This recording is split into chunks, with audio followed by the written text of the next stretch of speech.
What's up, Fever Nation? Well, tough loss. Can't say you didn't bring it on yourself, but here we are. What are we up against? The commissioner has no love for the Fever. We know Sheila Johnson, owner of the Mystics, has no love for the Fever. The league within itself, the teams, have no love for the Fever. So no one is going to lose any sleep when the Fever is not successful.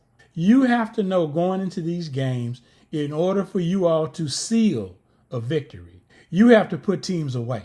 It doesn't have to be a 20, 30-point blowout, because I know the league is desperate for ratings. You don't want people turning the channel to watch Heidi or something like that when the Fever is up 30 or 40 points. You don't want that.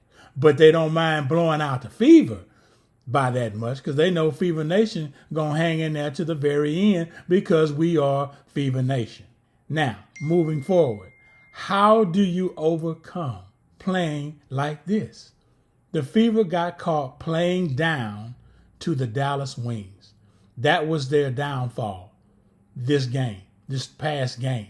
They played down. They did not play up to Fever standards. It appears, and I don't want to, I've done a lot of videos on Stephanie White. I'm going to give her a break on this one. I'm still going to talk a little bit about her, but in terms of what you all know is expected, this was a game that was winnable. You got back in it. You went up by 6, and I'm sure that's all the rest was going to give y'all was that 6-point lead, because the fix, let me not go there.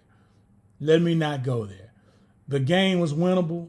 The game was within your control. You have to manage these games the best way possible.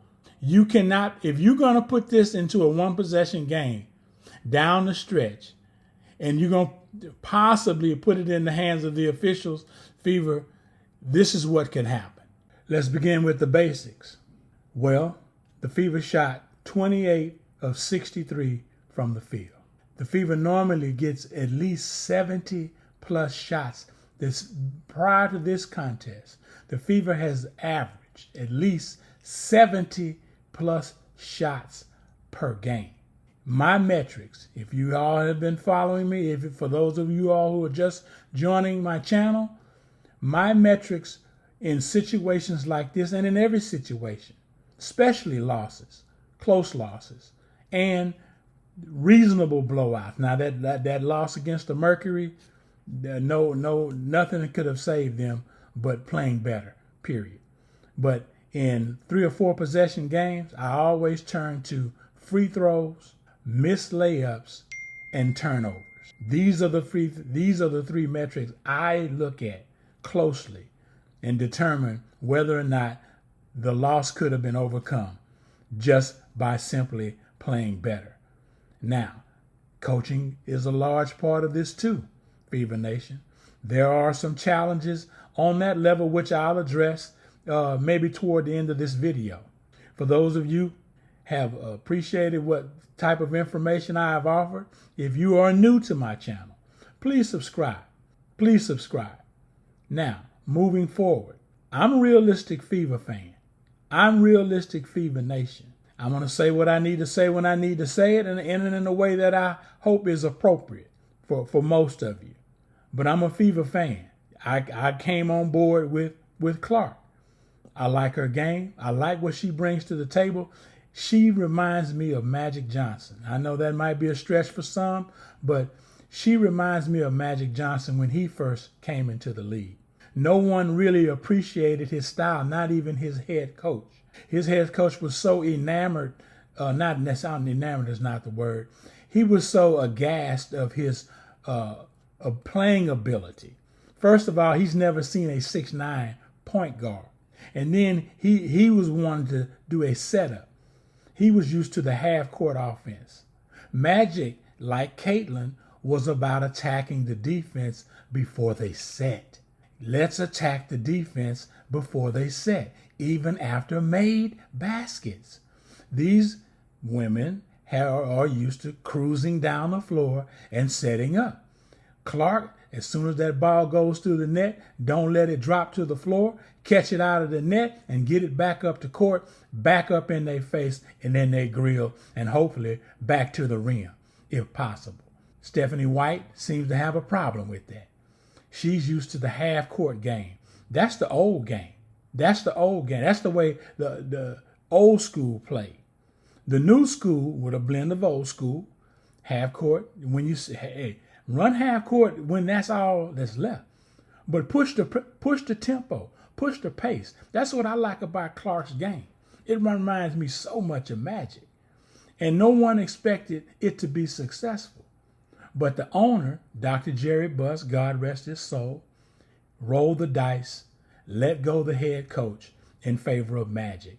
And it netted him 5 NBA world titles. Fever front office, I hope you have the stones, give me some grace on that, to make that decision when it comes down to it. Because White isn't going to put any butts in the seat. Nobody comes to the game to see Stephanie White. Let's be real. Now, let's get a flavor for what I've just said about my metrics. Let's turn immediately to free throws. The Fever shot 15 of 19 free throws. They missed 4 free throws. There's your dub right there, Fever Nation. 4 free throws. They hit 1 more free throw, you're going overtime. You hit 2 more free throws, you possibly get the dub. You hit 3 or 4 more free throws, now the Wings are looking to shoot a 3 to win, to tie the game. Now you see how important it is for you to take care of the things that you can take care of. That's why I point out these 3 metrics: missed free throws, missed layups, and turnovers. These are 3 things that the team can control, no matter who is against them, no matter if the refs are against them, no matter if the league is against them, no matter if the commissioner is against them. These are factors within their control. Remember this, Fever Nation.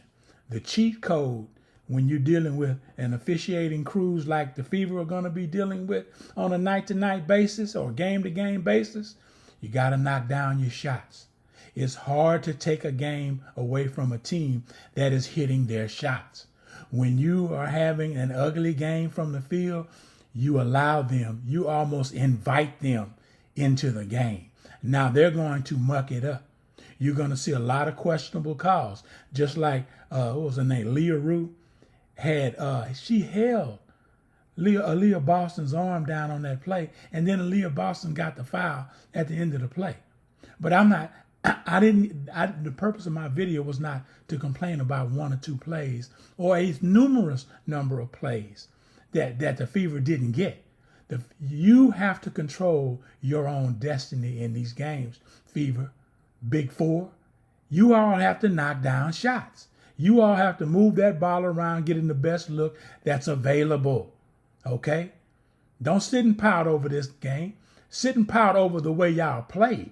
Stop playing down to these bad teams. It's not good preparation for the playoffs. We don't know how serious y'all coach is about player development, which is something I saw in an article about. That was one of her issues at Vandy, making promises to players, not having a plan for player development, not having a plan for how players are going to be used, and not putting strategy into the game plan that utilizes players to their ability. You have to put in a game plan that maximizes, that optimizes a player's skill sets and ability. Come on, Coach White. Now, from the looks of things, it looked like you may have been given this job. I'm not saying you didn't earn it, okay, but it looks like it could have been given to you.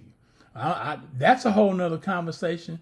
Sorry for bringing that up during this video, but it is what it is. Fever, you're going to have to take responsibility for this team, okay? Because your coach is she's your coach. The front office put a lot of confidence in her. If you go back to the opening press conference when they first hired her, they said a lot of rosy things about her, and she said a lot of rosy things, which she's backpedaled on too. And I'm not going to get into that in this video, but you all need to know that if you all want to make the playoffs, it's on you all. Now, where she is accountable, I want to hold her accountable. Where you are accountable, I'm going to hold you accountable. Ultimately, the people come to see you, Fever, the team, not the coaches, not the assistants, you. Remember that.